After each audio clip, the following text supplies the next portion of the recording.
So this is going to be one of the most controversial opinions that I can say in the Muslim community.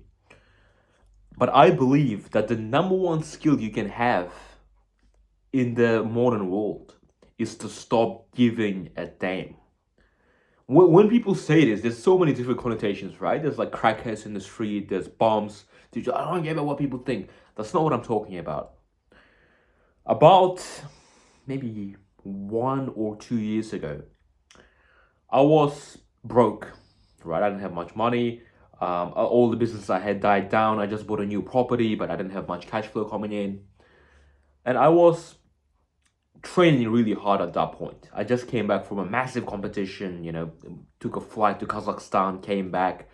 I was like somewhat recognized in my small wrestling community, but I was a brokey. One way I could make money was to start teaching martial arts. And this was a really stupid idea because the martial arts community is a bunch of old-headed retards, right? Like you can only teach if your coach lets you or something. It's this weird dynamic they have. But I figured that it's all from insecurity and toxicity, so I just ignored it and I started teaching anyway because I'm a G and I needed money. So I'm coaching martial arts 101. A couple of months go by. I switched gyms. I switched from wrestling. I went to jiu-jitsu and Muay Thai. I went to a completely different gym. I abandoned my community. I started getting hate messages on my Telegram. All the people in the Muslim community are pissed. You're not allowed to teach. You don't know who said you can teach it. You think you can teach wrestling. Who said you can do this? I'm being flooded with hate. This one guy specifically I remember. And by the way, this guy I have a lot of respect for. He can actually beat me. He's like a really good fighter, one of the top in Australia. He tells me that that I need to stop coaching for my own safety. And that sort of got to me. I was like, damn, bro, these people are getting really, really pissed. But I couldn't succumb to it because it was against my values. Why would I stop doing something just because it's making other people feel insecure? So I kept coaching. I was told that this Russian guy in my new gym, I knew this bald guy in there, that he was really unhappy about it and he might attack me or something. I walked past him every day. He didn't say anything. And I didn't stop. No matter what anybody said, all the hate I got from my friends, from enemies, they didn't give a damn. Eventually they just stopped trying. Of course, what are they gonna do? We live in a democratic capitalist society. It's a free market. You can't just go around killing people. That's not how it works anymore. So that all happened, and the lesson from that story is something I really want you to learn. It was actually stated in this book I read, The Subtle Art of Not Giving an F. There is a section that really stuck with me. It said, if you really think back to it, every single thing you've ever accomplished, every good thing you've ever done, came because you stopped giving a damn. And when I thought about it, it was actually so true. Anytime I accomplished anything, like that martial arts business, it ended up being like one of the only like good decisions I've ever made. So I made that decision, and now, like right now, I just came back from coaching, and I make like $100 an hour with coaching. That's a lot of money. Like I get to do what I enjoy and make money. Alhamdulillah. But that's not the only example. If I think about anything good I've done, I'll give you an example. When I was going to university quite a long time ago, I was making no money. I was working at construction. I was messing up my back. Everyone around me told me I should keep doing what I'm doing. My parents were like, "Oh yeah, you're doing good. You're working on construction. You're finishing your degree." Everybody was like hyping me up for it.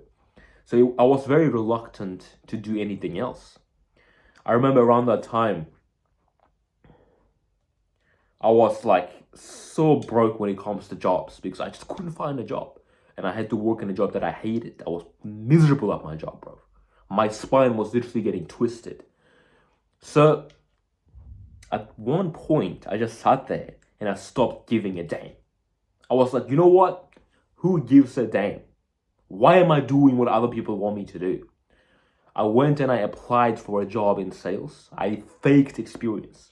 Now, I say this a few times and people think it's like funny and they like, they think it's like a stupid thing to do. Listen here, buddy boy. It takes some damn balls to do something like that. You know what it takes? It takes sitting in one place for hours and hours and thinking, what am I not doing in my life that I know I should be doing? No matter how stupid other people say it is. And I thought, why not just lie on my resume? I know it's terrifying. I know I might embarrass the hell out of myself. And they will be like, oh, so you lied on your resume. But who gives a damn? Like, why would I let that affect me? Why don't I let that happen and walk away with a smile, like Conor McGregor, and then go to the gym and lift weights? Why wouldn't I do that? That's when it hit me. I was like, the only reason I'm not doing the things that I know I should be doing, the only reason I'm not living up to my potential is because I'm afraid to feel insecure. Boom. Applied for a job, got it easy, and now I have like years of sales experience. I now have more job opportunities than anybody I know who went to uni. I can get a job like this remotely in any country, any state, easy. I'm not trying to brag. It's just the nature of a sales job because it's hard. So people are always hiring, everyone's always quitting.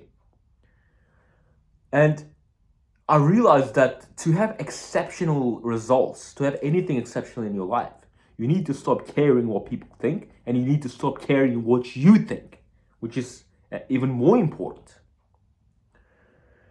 You probably have a list of a lot of things that you could be doing, but you're not. There's so many things like in your life. There's like a boxing gym around the corner from your house. There is a job that you want to apply for. There's a woman you want to ask to marry you. You have all these opportunities. The only reason you're not taking them is because you are afraid of your own brain. That's what it comes down to. You are afraid that if you do this and you embarrass yourself, she says no, you get rejected, you embarrass yourself, you will be laying in your bed and you will be feeling bad. And that is the slave mindset. When you have enough serotonin, testosterone, and dopamine inside your brain, you're not going to give a damn. You're going to do exactly what you think you should be doing. You're going to go and ask that girl out. And ask her to marry you. You're going to ask to get her father's number, whatever. You're going to do it because you know that's the right thing to do. Your brain will try to justify it, but it's all cope. Your brain is working against you. If you tell your brain to shut the hell up and you go and do it, I promise you, on this video right now, your life would improve like tenfold. There's no consequences to failure. You will feel bad. Your brain will beat you up about it. But that's not a real consequence. That's just your brain being a stupid pussy from your childhood. If you want to move forward, you need to stop listening to the old version of you, which is your brain right now. I genuinely believe that to really accomplish anything in life, this is what you need to do. Now, there are different methods to self-improvement. This is another topic that I really wanted to cover for a long time. I believe there are essentially two forms of self-improvement. First one, I'll give you an example, is like Hamza. I don't know if you guys watched him on YouTube. He's all about, like incremental steps up, right? Like you're doing this good habit, you meditate, you go to gym, you read, and slowly, incrementally, you start to improve. That's like what's the word? That's like a nerdy version of self-improvement. Not to hate on it, but it's pretty nerdy, let's be real. The other version of self-improvement is like Andrew Tate. You just do the most difficult thing at that moment. You don't think, oh, if I do this every day for like 20 years, I'll be in this place, I would have saved up this much money, I'll have muscles. No, you just do the hardest thing you can do right there and then. You go and do a martial arts fight. You don't even train, just go do it.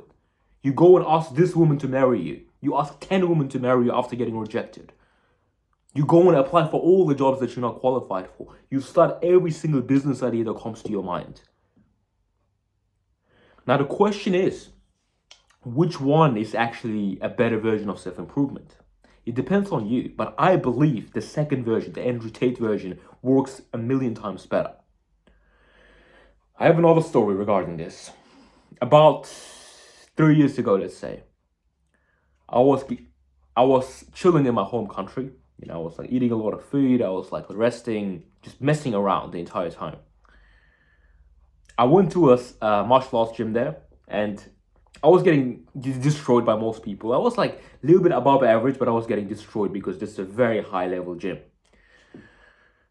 Suddenly, my coach gives me a message on Telegram. He says, there is a competition in Kazakhstan in, I think it was like 3 weeks' time. I want you to be there. All my friends, everyone around me told me to reject it. They said, no, don't do it. There was only one guy, like a really old friend of mine who's a Chad. He told me, yo, you should do it, bro. Who gives a damn? Even if you lose, who gives a damn? And I was like, yeah, you know what? You're right, I told that guy. There's no real consequences to me losing. Everybody was telling me not to do it. I just insecure about themselves because they wouldn't do it because they're pussies. I lost that competition. I got destroyed. But you know what? And this is the key point.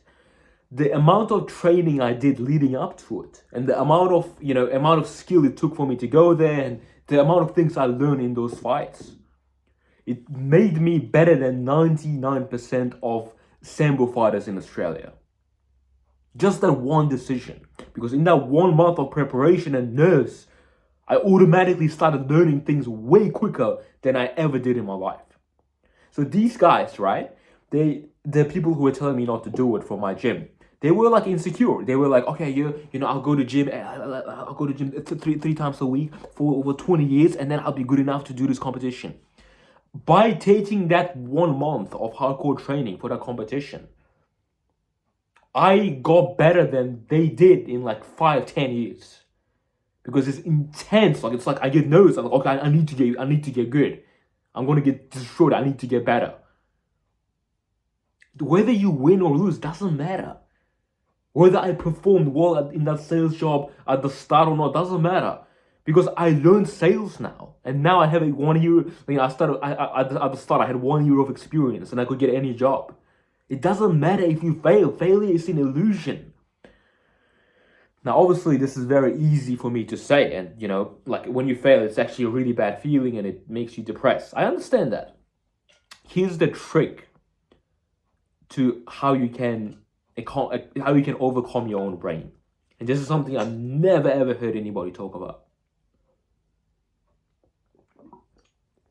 You need to create the ability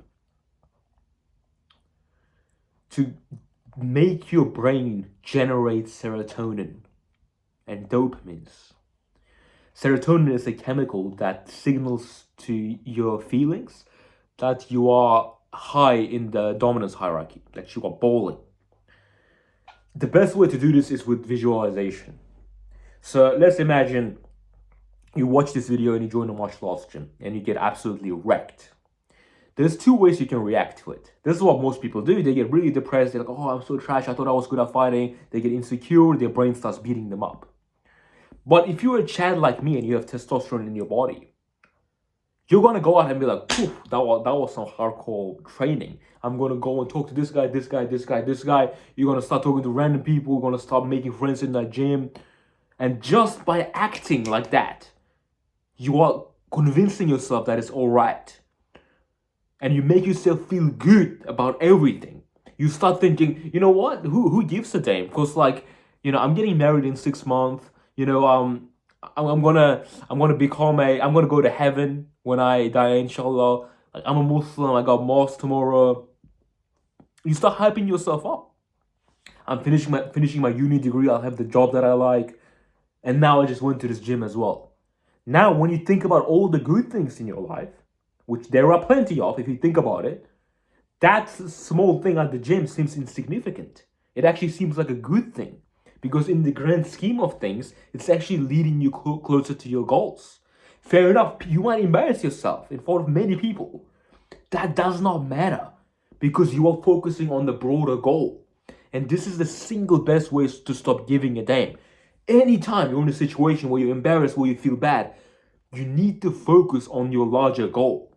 So if your larger goal is to one day become the best businessman in your town, go back to your home country and become a millionaire, those small losses, losing a job, getting rejected, getting your ass beat in a martial arts gym, it doesn't actually matter because it doesn't influence your trajectory towards your higher goal. This is why in all my videos I talk about goal setting, because it's going to allow you to remain so calm under pressure, under like really bad circumstances, because you know where you're going. Well, look, this is gold, bro. This is gold. You're getting this information for free. Bro, share this video around. Come on, do something for me. Come on, you need to do something for me. Go on the Spotify and give me 5 stars, because this is some golden advice. Golden advice.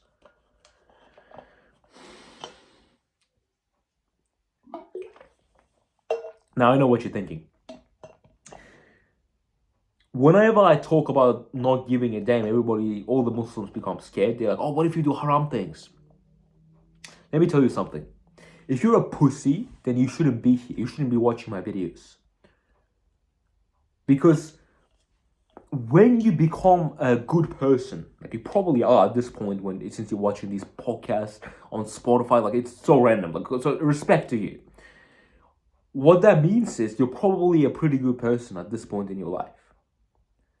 So when you start thinking about what you actually want to do, say right now you think in your brain, what do I actually want to do? You're going to think about cool things like fighting, like having a professional fight, starting a business, you name it, like asking a woman to marry you. You want to think about cool things. Now, if you're a average Abdul, you're going to think about, oh, I want to commit zina, I want to go to club, I want to smoke shisha, BS, I want to do drugs, I want to watch porn. But if you're a Chad, you don't actually want to do those things. So the only reason I feel safe giving you this advice, because I know people who are watching this, they're smart enough to not commit haram. What you truly want at this point is probably halal, and it's going to improve your life. So always think to yourself, what do I actually want to do? This is like a whole different topic to this video, but I'm just going to add it in.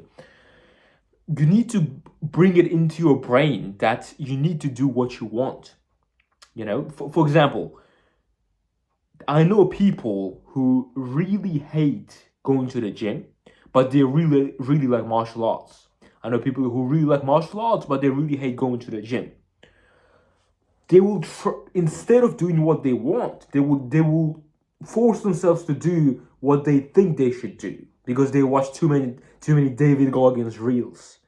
So they're like, oh, I need to go to the gym, I need to lift weights. If you don't want to lift weights, don't do it. Do push-ups instead. Go for runs. If you do the things that you don't want to do, you're not going to get very far. You're going to get really bored.